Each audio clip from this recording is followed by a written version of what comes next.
Sickle cell వ్యాధి అంటే ఏంటి? ఆ లక్షణాల గురించి క్లుప్తంగా తెలుసుకుందాం. ఈ సందర్భంగా మీకు అందరికీ కూడా నమస్కారములు తెలియజేస్తున్నాను. World sickle cell day June 19న ప్రపంచవ్యాప్తంగా జరుగును. 2024 theme hope through progress, advancing sickle cell care globally.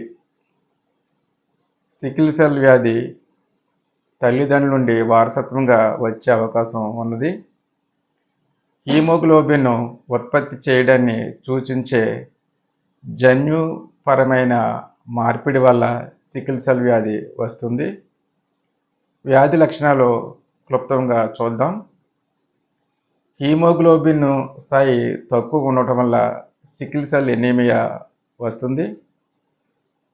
ఆ వ్యాధి ఉన్న వాళ్ళకి అలసట కలిగిస్తుంది.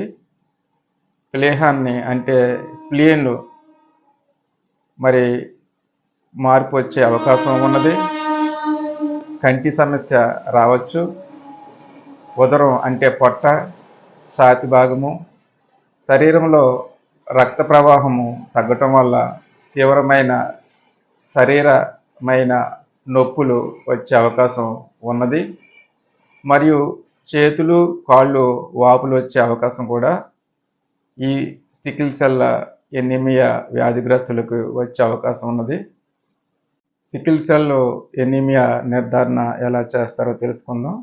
హీమోగ్లోబిన్ ఎలక్ట్రోపోరోసిస్ అనే రక్త పరీక్షను ఉపయోగించి సికిల్ సెల్ ఎనీమియాను నిర్ధారిస్తారు. ఎముక మధ్య మార్పిడి ద్వారా ఈ వ్యాధిని నివారించవచ్చు. ఎముక మధ్య మార్పిడి బాధిత ఎముక మధ్యను దాత నుండి ఆరోగ్యకరమైన ఎముక మధ్యతో సరిపోల్చి ఈ వ్యాధిని చికిత్స చేయడం ద్వారా ఆరోగ్యకరంగా ఉండవచ్చునని తెలియజేస్తున్నాను. ఈ సికిల్ సెల్ ఎనీమియాకు నివారణ కొన్ని విషయాలు మనం పాటించాలి. మంచి వైద్యుని సంప్రదించడం చాలా మంచిది. సమయానికి తినటం, కనీసం 10 గ్లాసుల నీరు తాగటం, క్రమం తప్పకుండా టీకాలు వేయించుకోవటం, వ్యాయామం చేయటం, మానసిక ఆరోగ్యాన్ని పెంపొందించుకోవడం ద్వారా ఈ సికిల్ సెల్ ఎనీమియాను నిరోధించవచ్చునని మీకు అందరికీ తెలియజేస్తున్నాను.